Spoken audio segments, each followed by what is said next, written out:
الرحمن الرحيم. قدم لكم نفسي الأستاذ خالد شقيق الباقر، مدرس لمادة الرياضيات في الثانوية التأهيلية الحسن الثاني بمراكش. Alors la leçon que je vais présenter aujourd'hui, c'est sur l'étude de fonctions. Donc pour cette leçon, on va considérer que le plan est toujours rapporté à un repère orthogonal. On va traiter la première partie sur les asymptotes, parce qu'il y a une autre partie sur ce qu'on appelle les branches paraboliques et tout ça.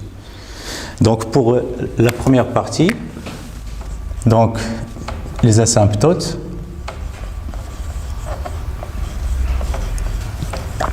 alors on a déjà parlé des asymptotes lorsqu'on faisait les calculs des limites, les asymptotes d'une courbe.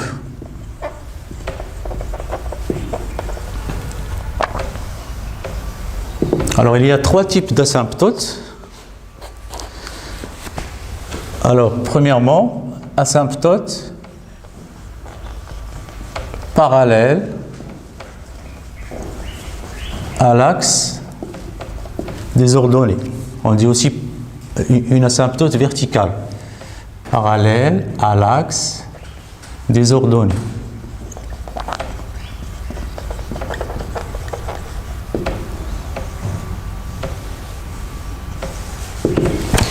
Définition.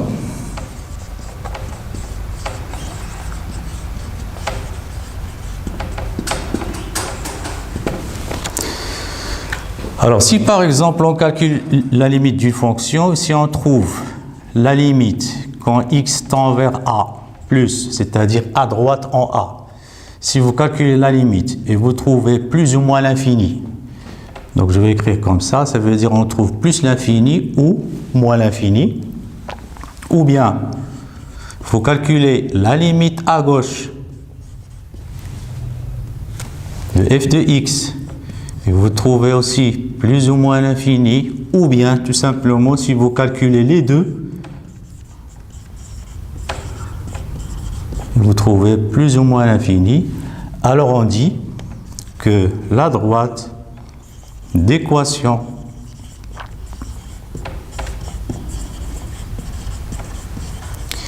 x égale à a est une asymptote. Asymptote de la courbe.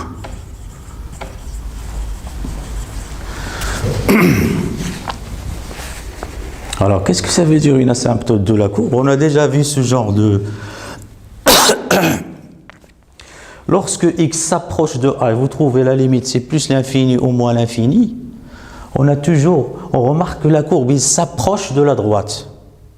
Alors, il s'approche de la droite, on dit que la droite d'équation est une asymptote. Ça, c'est une interprétation géométrique de ces résultats.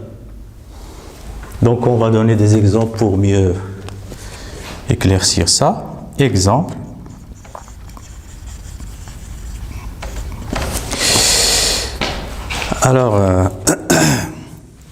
Alors, premier exemple, je vais prendre f de x, une fonction que vous connaissez déjà, c'est la fonction homographique.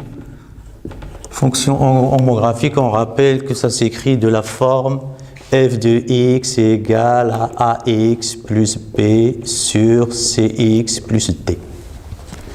Et la courbe, on sait que, vous avez vu au tronc commun que la courbe c'est une hyperbole. Alors pour cette fonction, tout d'abord le domaine de définition, donc dans la définition, je ne vais pas insister sur le domaine de définition, mais ici on va étudier en détail cette fonction. Donc on a tout d'abord le domaine de définition, c'est quoi? C'est l'ensemble des x qui appartiennent à R, il faut que le dénominateur ne soit pas égal à 0. Alors, qu'est-ce que ça veut dire x moins 1 différent de 0? Tout simplement, x différent de 1, c'est-à-dire, on écrit c'est R moins 1, et on peut aussi écrire à l'aide des intervalles, moins l'infini 1, union 1 plus l'infini.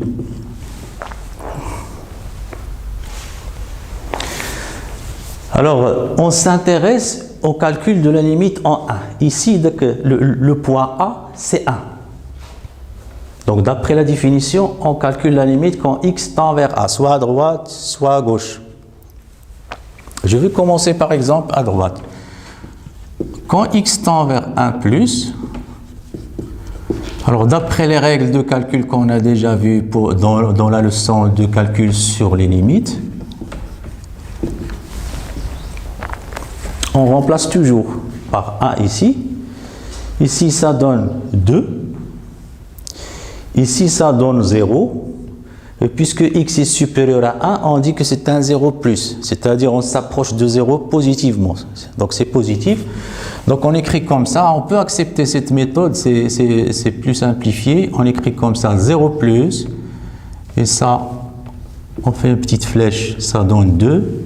Et on écrit le résultat. D'après le tableau des opérations sur les limites, on a vu que lorsqu'on trouve L sur 0, on dit que c'est l'infini. Mais il faut déterminer le signe, puisqu'ici on a plus 2, c'est positif, 0 plus c'est positif, donc ça donne plus l'infini. Je vais voir la limite quand x tend vers 1 moins, c'est-à-dire lorsque x s'approche de a et x est inférieur à 1, vous allez remarquer qu'on va trouver un résultat similaire. Alors vous allez trouver ici 2. Ce qui change ici, c'est un 0 moins. Pourquoi? Parce que vous avez x inférieur à 1, donc x moins 1, il est inférieur à 0. Donc x moins 1, lorsqu'il s'approche de 0, il est toujours négatif, on dit que c'est un 0 moins. Et en appliquant la règle des signes, ici c'est un nombre positif, ici c'est un nombre négatif, donc c'est moins l'infini.